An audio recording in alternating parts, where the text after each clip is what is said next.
Bem-vindos! Hoje a gente vai fazer uma exploração profunda de um clássico que moldou filosofias e inspira muita gente há milênios, o Tao Te Ching, de Lao Tse. A nossa base aqui é uma tradução bem especial, direto do chinês clássico para o português, feita pelo mestre Wu Jingsheng, publicada pela Sociedade Taoísta do Brasil. Oi, é um prazer estar aqui e sim, é um texto fascinante. Parece simples, né? Mas a profundidade, nossa, não acaba mais. A ideia hoje é tentar desvendar um pouco desses ensinamentos, sabe? Captar essa sabedoria antiga que parece ainda fala tanto com a gente. Com certeza. E o interessante já começa aí. É um texto que usa palavras, a linguagem, para apontar para algo que talvez só se experimente de verdade no silêncio, né? Sem as palavras. E a tradução do mestre Wu, ela respeita muito isso, a estrutura original. Quase um convite para ler devagar, deixar decantar as ideias, como a água mesmo que acha o caminho no vale. Não é para consumir rápido, é para absorver. Faz todo sentido. Bom, então, antes da gente mergulhar nos capítulos, vamos dar um contexto. O que exatamente é o taoísmo? A introdução da nossa fonte ajuda um pouco aqui. Sim, ajuda. Tao, né? Pode ser caminho, via, a origem de tudo. Ideal seria o ensinamento. Então, o taoísmo seria essa tradição que busca revelar a origem, um caminho de volta ao princípio. Exato. Um retorno.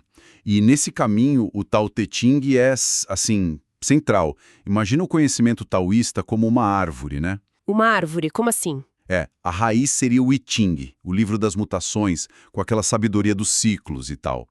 Aí o tronco, a estrutura principal que sustenta tudo, seria o Tao Te Ching. Ah, entendi. E a flor, talvez a parte mais sutil, seria o Nanhua Ching. Então, o livro que a gente está vendo hoje é tipo a espinha dorsal dessa tradição milenar. Legal essa imagem da árvore. E a figura do Lao Tse, o autor, a história dele, pelo menos como a tradição taoísta conta e a nossa fonte descreve, é bem extraordinária. Sim, quase mítica. Falam de uma gestação de 81 anos. 81? Pois é, concebido por uma pérola de luz. E que ele nasceu já de cabelos brancos e orelhas grandes. Nossa. Daí os nomes, né? Lao Tse pode ser filho velho e Lier, orelha grande da ameixeira, por causa de uma árvore onde ele teria nascido. E filho velho também pode ter esse sentido de senhor do fim e do princípio. Alguém que conecta tudo.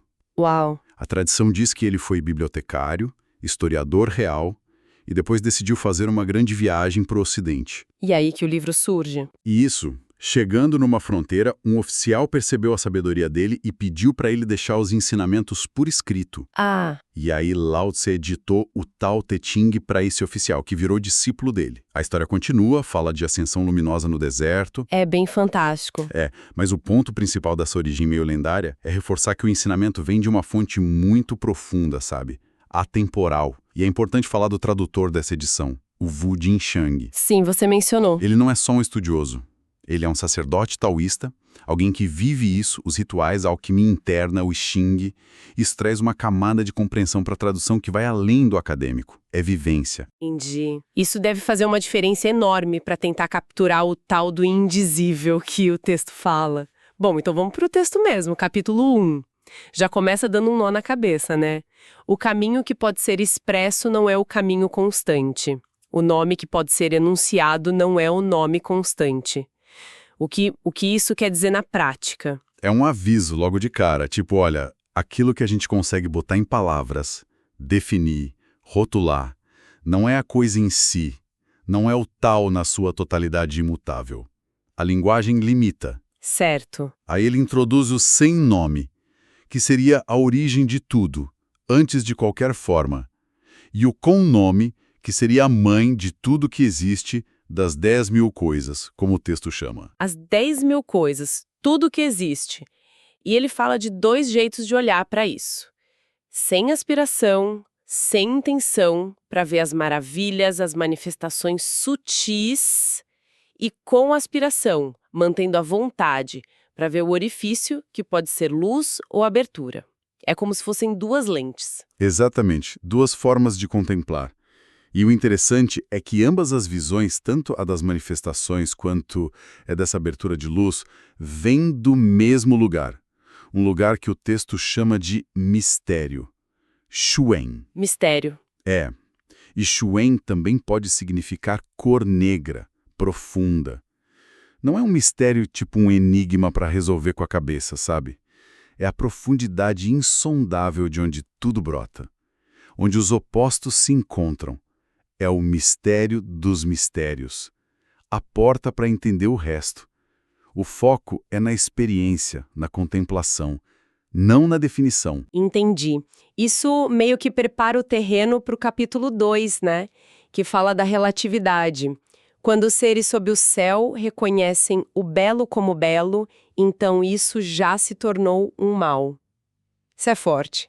Quer dizer que definir o belo já cria o feio. Exatamente isso. Um conceito só existe em relação ao oposto dele. O bem só é bem porque tem o não bem. O fácil só existe por causa do difícil. O longo por causa do curto. Um depende do outro. São pares, interdependentes, e é nesse contexto que ele introduz a figura do homem sagrado, o Senzen, aquele que conseguiu unir a consciência individual com a vida universal, digamos assim. E como ele age, esse homem sagrado? O texto fala em não ação, o wu-wei, e ensinamento pela não palavra, o wu-yen. Parece contraditório. Agir sem agir, ensinar sem palavra. Parece. E é um dos conceitos-chave e talvez um dos mais mal interpretados do taoísmo. Wu Wei não é ficar parado sem fazer nada.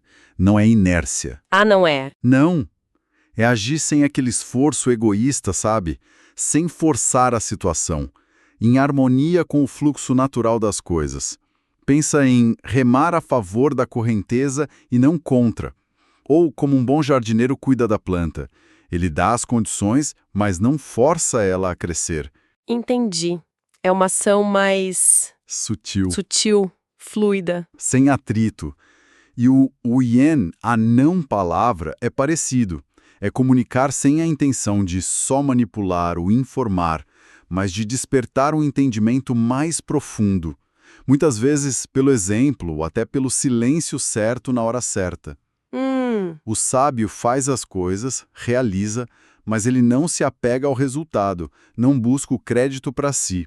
E por isso o texto diz, a obra dele permanece, não se esgota no ego. Essa ideia de agir sem se apegar parece fundamental.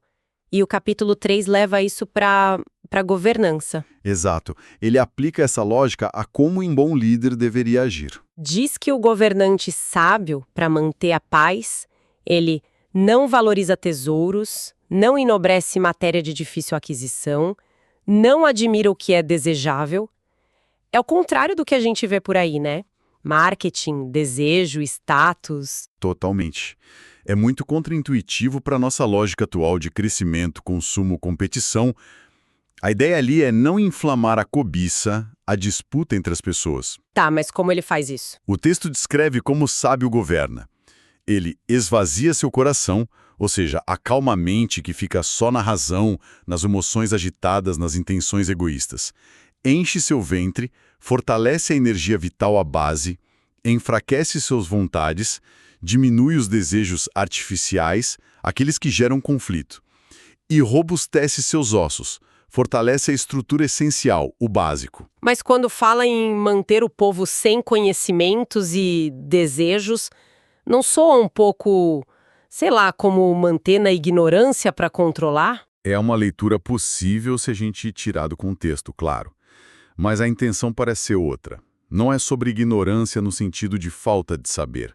É sobre evitar aqueles conhecimentos e desejos específicos que levam à inveja, à competição doentia, à desarmonia social. Ah, entendi. É mais sobre o tipo de desejo e conhecimento. Isso. É sobre cultivar uma certa simplicidade de vida que impede que os mais espertos, no sentido de maliciosos, manipuladores, tomem conta e criem desordem para benefício próprio. Certo. O resultado disso, segundo o texto, é que nada fica sem governo. Porque a ordem natural, alinhada ao tal, prevalece sem precisar daquele controle forçado. pesado. É um governo baseado em quê? Humildade, simplicidade, afetividade. São os 3 tesouros que o mestre Wu menciona na introdução. Entendi. É um foco no equilíbrio interno e na simplicidade como base para a ordem externa. Uma lógica bem diferente. Falando em conceitos fundamentais, tem 2 metáforas que aparecem muito, né? O vazio e a água. Sim, são centrais. O capítulo 4 descreve o tal como vazio, Shun, que também pode significar harmonia. O caminho é o vazio e seu uso jamais o esgota. Como é esse vazio? Primeiro, não é um nada, o vácuo como a gente pensa. É a potencialidade pura, o espaço fértil de onde tudo pode surgir. Pensa no silêncio de onde a música nasce, ou na tela em branco antes da pintura. Boa imagem. O texto diz que ele age de forma sutil, cegando o corte, desatando o nó, harmonizando-se a luz, igualando-se à poeira. Ele é essa fonte invisível, sabe? Anterior a qualquer criação formal. Anterior até mesmo ao Rei Celeste, o Axiente, que seria o criador das formas no pensamento chinês antigo. E o capítulo 11 dá exemplos bem práticos disso, né? Aquilo da roda, do vaso, da casa. Perfeito. A utilidade da roda vem do vazio no centro, onde encaixa o eixo. A utilidade do vaso, da xícara, vem do espaço vazio dentro que pode conter algo.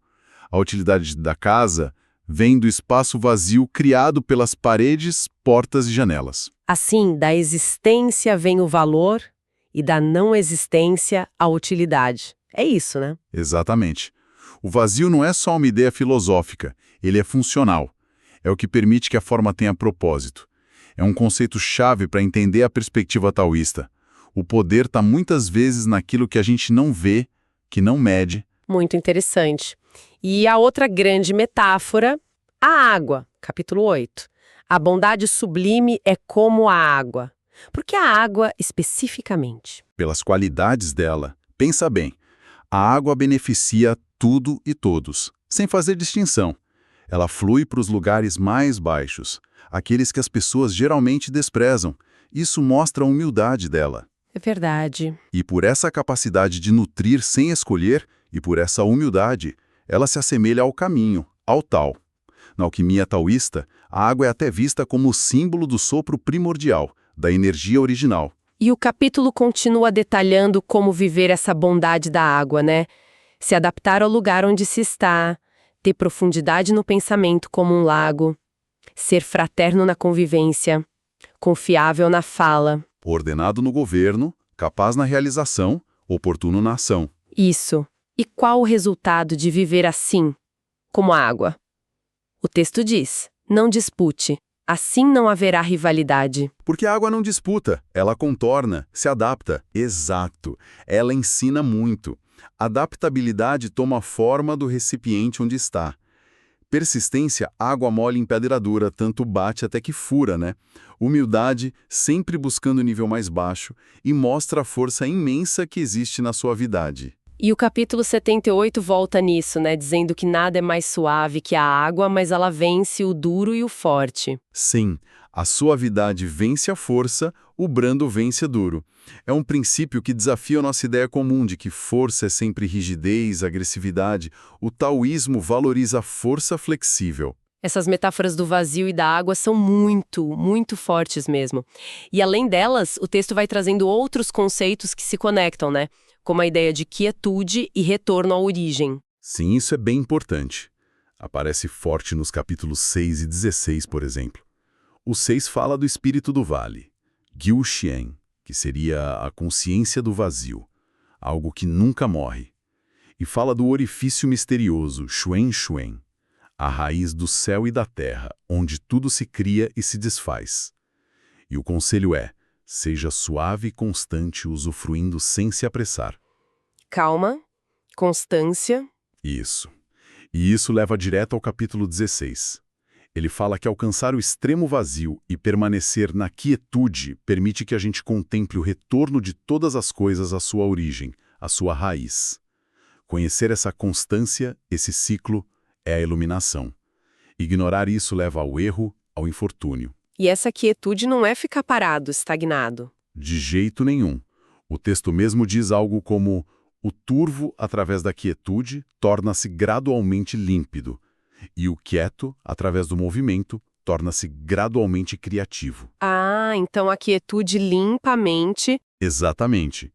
Clareia a percepção. E dessa clareza, a ação pode surgir de forma natural, eficaz, criativa. Não uma ação reativa, forçada. É o estado que permite o wu-wei acontecer. Entendi. E isso tudo se liga também com o desapego e a humildade que a gente já falou, certo? Como naquela misteriosa virtude Shoen-te, do capítulo 10. Perfeitamente conectado. A misteriosa virtude é isso: agir sem querer ser o dono do resultado, criar sem possuir, liderar sem dominar. É fazer o bem sem buscar reconhecimento. Uma virtude meio oculta. Certo. E o capítulo 9 complementa isso alertando contra o excesso. Tipo, não adianta encher demais o copo, porque vai transbordar. E alerta contra a arrogância que muitas vezes vem com riqueza, poder, sucesso. É o tal do saber a hora de parar. Exato. O texto fala que o caminho do céu é concluir o nome, terminar a obra, retirar o corpo. Ou seja, faz o que tem que ser feito e depois sai de cena discretamente. Não fica ali buscando aplauso, nem se prendendo àquilo que fez. Deixa fluir. E tem também aquela ideia que parece um paradoxo, da força que existe na fraqueza aparente. Capítulo 22. Curvar-se permite a plenitude. Submeter-se permite a retidão. Esvaziar-se permite o preenchimento. Sim, é a celebração da flexibilidade contra a rigidez. O bambu que se curva com o vento sobrevive à tempestade, enquanto o carvalho forte e rígido pode quebrar. Faz sentido. O sábio, por abraçar a unidade, por não se fixar numa única posição, ele não entra em disputa direta. E como ele não disputa, o texto diz, nada pode disputar com ele. É a força que vem da adaptabilidade, da humildade, da capacidade de ceder e fluir, como a água de novo. O suave e o fraco vencem o rígido e o forte. É uma lição que aparece várias vezes. Uau. É realmente muita coisa para a gente absorver. Se a gente tentasse amarrar as pontas, quais seriam os grandes fios condutores que a gente percebeu nessa exploração do Tao Te Ching? Olha, acho que alguns temas ficam bem claros, né? Primeiro, essa natureza do Tao como fonte de tudo, constante, mas inefável, que escapa das nossas palavras e conceitos. Certo, o mistério. Isso. Segundo, a sabedoria da não-ação, do Wu-Wei. Agir em harmonia com o fluxo, não contra ele. Terceiro, o poder e a função essencial do vazio, não como nada, mas como potencialidade pura, como espaço que permite adaptabilidade, a persistência na suavidade. Quinto, a dança constante dos opostos e a busca pelo equilíbrio entre eles. E por fim, acho, a importância fundamental da simplicidade, do desapego e da flexibilidade em todos os aspectos da vida. E a sensação que dá, ouvindo tudo isso, é que não é bem um manual com regras, faça isso, não faça aquilo, mas mais um convite mesmo. Um convite à contemplação, a sentir esses princípios, talvez mais do que tentar entender tudo com a cabeça. Precisamente. O Tao Te Ching pede um certo esvaziamento das nossas certezas, da nossa mania de querer controlar e classificar tudo. Num mundo como o nosso, tão barulhento, tão focado na análise sem fim, o simples ato de parar, silenciar um pouco a mente e só contemplar já é quase um ato revolucionário, né? Como o mestre Wu sugere na introdução. É um convite para viver de um jeito mais alinhado com a natureza profunda das coisas. Foi uma viagem, ainda que breve, muito intensa por algumas ideias do Tao Te Ching, né? Usando essa tradução tão cuidadosa do mestre Wu Jingsheng, com certeza ficou aquele gostinho de que tem muito mais para explorar nesse texto. Ah, sem dúvida. É um livro para a vida toda, talvez. E para quem nos ouviu e ficou com vontade de continuar essa reflexão, eu deixaria uma provocação, inspirada lá no capítulo 71. Qual seria? O capítulo diz algo como: saber do não saber é sublime. Não saber do saber é doença. Na nossa era da informação, onde parece que a gente tem que ter resposta para tudo, o que significa, na prática, cultivar esse não saber? Que valor pode ter admitir os limites do nosso entendimento? Aceitar que talvez o maior mistério da vida não seja para ser totalmente explicado, mas sim vivido. Uma ótima pergunta para a gente levar e pensar a respeito. Muito obrigada pela companhia nessa análise profunda. Eu que agradeço. A fonte que usamos hoje foi o Tao Te Ching, de Lao Tse, com tradução direta do chinês para o português pelo mestre Wu Jin-sheng, uma publicação da Sociedade Taoísta do Brasil. Vale muito a pena conferir. Até a próxima!